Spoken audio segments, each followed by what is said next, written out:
Good morning, everybody, and welcome to the 2022 ARC Minerals virtual AGM. I'm about to pass over to Nick von Schoending now, who's Executive Chairman of ARC Minerals, who's going to begin the AGM proceedings. Nick will begin with a short introduction, and then I think swiftly move on to the formal business of the AGM, and we'll be happy to take some questions afterwards, and you can populate the Q&A box should you wish to ask a question. Over to you, Nick. Well, thank you, and good morning, everybody. And you will have seen from the announcement that we've just released about an extension to the timeline for the transaction, and this is obviously against the background of the delayed opening of the mining cadastre.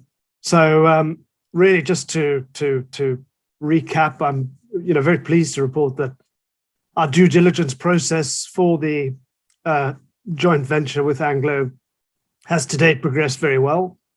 As we've previously announced, the DD process was impacted by the lengthy closure of the mining cadastre by the Zambian Ministry of Mines. And that was, of course, in order to carry out the audit and restructuring of their internal processes in line with the new government's ongoing efforts to promote and improve the mining framework and governance in Zambia.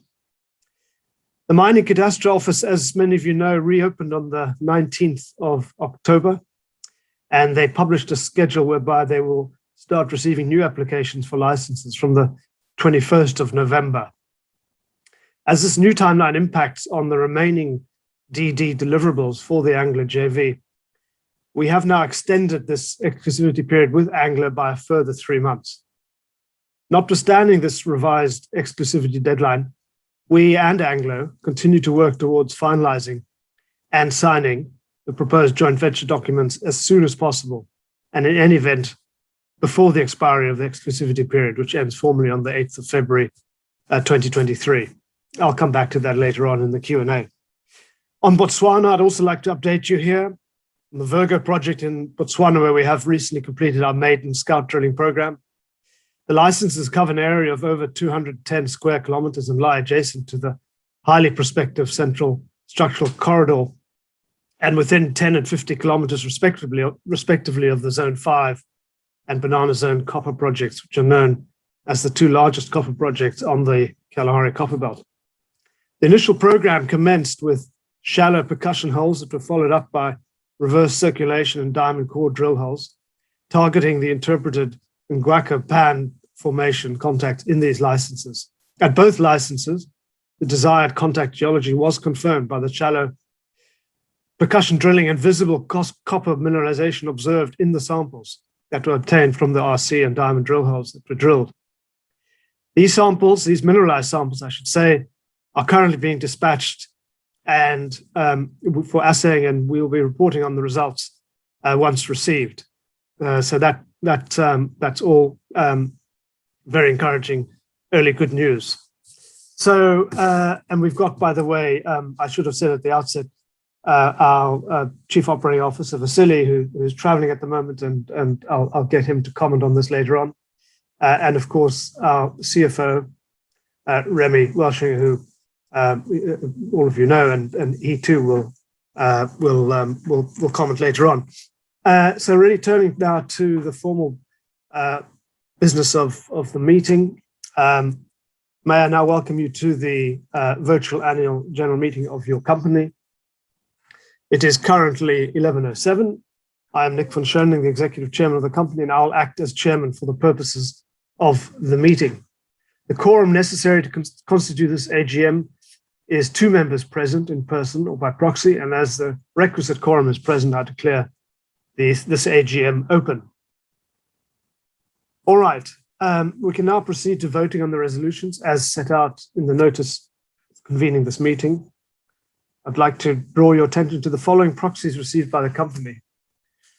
Resolution 1 for 6,734,349 votes for, against 0, withheld 0.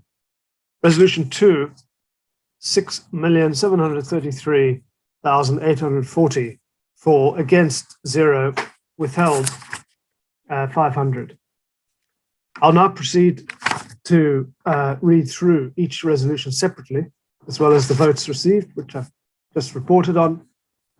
This is in resolution 1. This is an ordinary resolution of the company to receive and consider the audited accounts for the financial year ended 31 December 21, together with the report of the directors and auditors. I now put to the vote of the meeting the resolution set out as item 1 in the notice convening this meeting as an ordinary resolution, and remind shareholders that in-person votes cannot be accepted during this virtual meeting, but that all votes properly submitted by proxy will be valid. Summarizing votes received in respect of resolution 1, I confirm that the number of votes submitted by proxy in favor of this resolution is 6,734,340, with no votes against and no abstentions. I therefore declare resolution 1 carried as an ordinary resolution by the requisite majority. Resolution 2. This is an ordinary resolution of the company to reappoint PKF Littlejohn LLP as auditors to the company, to hold office until the conclusion of the next AGM, and to authorize the directors to determine their remuneration. I now put to the vote the resolution set out in item 2 in the notice convening this meeting as an ordinary resolution, and again remind shareholders that in-person votes cannot be accepted during this virtual meeting, but that all votes properly submitted by proxy will be valid. Summarizing the votes in respect to resolution 2, I confirm that the number of votes submitted by proxy in favor of this resolution is 6,733,840, with no votes against and 500 abstentions. I therefore declare resolution 2 also carried as an ordinary resolution by the requisite majority. There being no further business, that concludes the formal business of the meeting, and as indicated, happy now to open up to a Q&A. We have received a number of emails on various questions, which I believe Sasha has correlated, and as they're coming through, including from this announcement this morning. Sasha, go ahead if you have any that have come through by email, and also we'll attempt to respond to any that have been submitted online as well.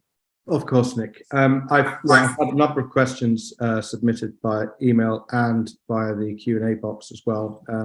They're very, very similar. So if I can kick off with the first one, it is, will ARC and Anglo be looking to close prior to the expiry of the 3-month extension period? So that's in relation to the announcement which just went out a few minutes ago. Look, it remains very much our intention to close this deal as soon as possible, and hopefully well before the 8th of February. So the timeline in terms of the 3 months is simply to give us enough headroom to enable us to complete. As many of you from Southern Africa know, Christmas holidays and New Year's impacts activities in that area, in Zambia, and as well as South Africa. And so, from mid-December to early Jan is really quite a difficult period to get anything meaningful done, because it's their main summer holiday in that part of the world. So we've given us headroom to finalize the remaining outstanding issues, particularly with getting stuff through with Cadastra now opening. And as I've said at the outset and in our announcement, Cadastra will only receive any new applications for licenses from the 21st of November. So rest assured that we will have everything ready and knocking on the door at 8 a.m. on the 21st of November to progress that, and that remains the last very big hurdle that we're needing to get through. Okay, thanks, Nick. Then I've had a number of questions relating to the cash position, and I guess, does the extended Anglo timeline mean that you're still okay with cash resources? Remy, do you want to comment on that? Yeah, thanks, Nick, and thanks, Sasha. On the cash, there is no issue at all. We have the cash balance to allow us to go to all the way to the second half of next year, so there is no impact whatsoever. Okay, I think that covers the number of questions on cash. Next, life past a successful deal. What are the next moves and plans following any agreement? Well, look, it's clearly following what I hope will be a successful conclusion of the agreement, we'll be significantly cashed up with the circa 3.5 million that comes in as part of the transaction. We obviously have Botswana, further work there to do, and that I think is of quite a lot of interest to us, and we've certainly had one or two expressions of interest to ask exactly why we're there, and actually strongly supporting why we're there. So look, that remains interesting. We have also had other expressions of interest in other parts of Southern Africa. I think it's fair to say we will maintain our interest in copper. We think there are other opportunities, potentially in Zambia, potentially in Namibia, potentially further opportunities in Botswana. So look, I think there's a lot to go for post conclusion of any deal, and of course most importantly of all, what's happening on the ground once drilling gets going with our hopeful future partners here. So I think I'm hugely excited by the future in that respect. But step by step, let's just get the major transaction through over the next few weeks and months. Thank you, Nick. Next question: what has been completed thus far on the SPA agreement? So the sale purchase agreement. Look, I mean, I can't really go into too much detail here because it's obviously still part of an ongoing transaction. So, but look, the key areas covered to date have really been around the legal due diligence. There's a lot of a verification that needs to happen on all of our existing licenses. The various corporate side of things in terms of the local companies that obviously our potential future partner has to get their head around in terms of the articles, the certificates of incorporation, various minutes and resolutions, the licenses, the area charges, the composition of the boards, how that's going to change going forward, etc. So a huge amount of work has been done there, and that I'm pleased to say has by and largely been completed, as have the technical due diligence areas that we've been working very hard on.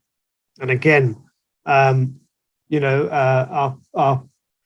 future JV partner obviously have to get comfortable with all the technical aspects of what we've done to date. That involves going through line by line in terms of all the quarterly reports that we've submitted locally in Zambia, in line with the rules and legislation there. The exploration data, including looking at all of the various drill cores that we've got at site, and then of course all of the environmental reports that need to have been submitted over the past few years, which we've done very diligently, and other compliance issues. So there's a huge amount of work that's gone in there on the technical side, and then on finance, obviously going through all of our historical Zambia revenue submissions, our company accounts, our financial statements, our tax clearance certificates. So when people say why can't you just sign a deal within a few weeks, this is not that straightforward. Clearly when you embark on a venture like this with a very reputable a major like Anglo American, all of this has to be gone through with a very fine tooth comb, as you would expect. And as I say, that work has largely been completed. The last big remaining hurdle is obviously cadastre. And as I say, that the 21st of November being the new timeline date for submission of documents is absolutely critical for us. So we're finalizing all of that now. And then obviously it's somewhat out of our hands because it's then up to cadastre to process various submissions. Although, we don't think that that's going to be delayed in a sort of significant way. And I think, people on the ground in government also know that, this deal is a, potentially, very large deal and of importance to the country and confidence in terms of the new government and mining in general. So I think it's got all the right level of attention, and we'll ensure that gets the right level of attention through all our various people on the ground there. Thank you, Nick. So the next one regarding the cadastre process, could you explain a little bit more about the process there? Look, I can't say much more than really what I've said. So, they will go through the various submissions and applications, and provided we have all of the requisite paperwork, in line with what we're required to submit, that they will go through that and hopefully move to the next step, which is to approve the various submissions that we've submitted. It's by no means straightforward. I mean, there are all kinds of environmental submissions you have to submit as well, mining plans if you're planning to mine, and so on. So there's a heap of stuff that needs to go through in terms of formal documentation. Rest assured, we've virtually completed all of that to date. And so, we'll be in a good position to submit, as I say, on the 21st of November. Thank you, Nick. So, next question: when would you anticipate to begin drilling with Anglo? Look, that is out of our hands for the moment, because that will be ultimately a decision for Anglo to take, being the future controlling partner in this JV. But without sort of being indiscreet, I think all parties are keen to get drilling as soon as possible. If it's possible to start drilling in parts where, despite the rainy season, one can drill, I think that will happen, but we'll have to see. Just whilst talking about drilling, I might just ask Vasily to update the discussion on Botswana. Vasily, if you're there, can you just give us an update? Yeah, thanks, Nick. Can you hear me? Yeah. Yeah. Okay. So the aim of the program was to identify whether or to prove that we have got contact geology, and that was the contact between the Dakar Formation and the Ngwakwa. And then once that's established, was then to determine whether that contact is mineralized. If you can appreciate that, in Botswana, there's not a lot of outcrop. You're drilling through 30-40 meters of sand cover. And so, in effect, all the work had been done from geophysics through to soil sampling that sort of indicated that we did have contact geology there. The first phase of the drilling was to then prove that it was there, and I'm happy to say that we have got contact geology in both the license areas drilled. And then the second phase of the drilling was then to establish whether there's any mineralization in the contact, and I'm happy to say that we have visually observed mineralization in both licenses, in the contact area. So The first batch of samples, as you indicated earlier, are on their way to be assayed. So once we get those results, then we be looking forward to releasing those. Okay, good. Excellent. Thank you, Vasily. I'm just looking online here. There are a number of questions on the update in terms of CASA. Is any update on the Canadian shares received as part of the CASA deal? Look, I mean, we're obviously in regular contact with the entity that will be effectively the listed entity going forward, where we will be holding shares, and that has been going through all the hoops with the local exchange, which is notorious for detail, particularly in looking at every aspect of this asset in the DRC.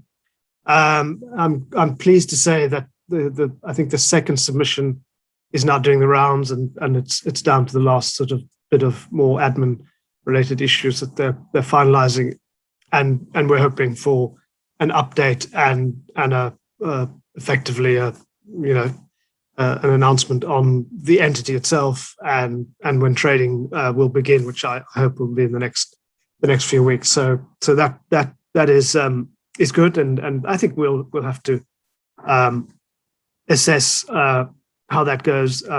It's a small stake for us, but it could be quite interesting.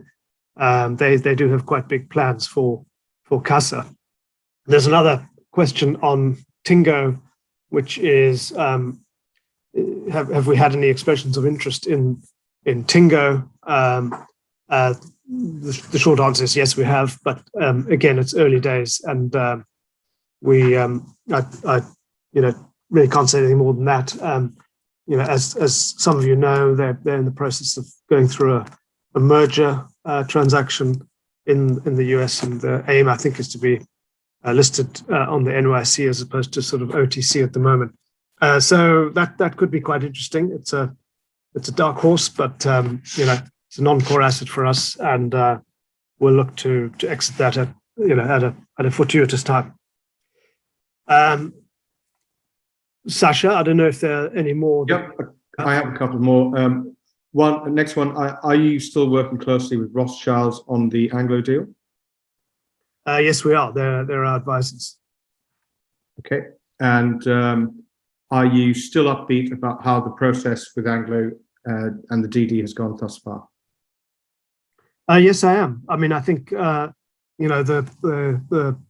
stars are beginning to align here. We have a relatively new Zambian administration that is very high on governance, and as are we. So I think that is excellent for the local mining industry and ourselves. So they're very clearly in favor of this proposed transaction. As you will have seen today, the extension by Anglo and ARC, is again underscores the fact that clearly Anglo as well want the transaction to happen and complete, as of course we do. So I'm very optimistic and confident, but of course there's no guarantee that any deal will happen until all the signatures have been put in wet ink on the paper. But am I confident? Am I upbeat? Absolutely. So I think we've got every reason as management and I hope as shareholders to be very excited about where we are at the moment. These are difficult markets, as everybody knows. We are, as Remy has said, we are well cashed up. Our balance sheet is strong in that sense, and we have other non-cash investments that I've referred to that we can also realize going forward. So we're in a good strong cash position, and we're not having to rush to the market, particularly not in this environment, which I think is very positive. So, Sasha, in that sense, yes, I'm very upbeat and positive about our future, despite the very lengthy process it's taken us. But all good things come to those who are patient. Thank you, Nick. That concludes the submitted questions that I can see so far. Okay. All right. Well, look, thank you, everybody. And we'll look forward to interacting soon with you all.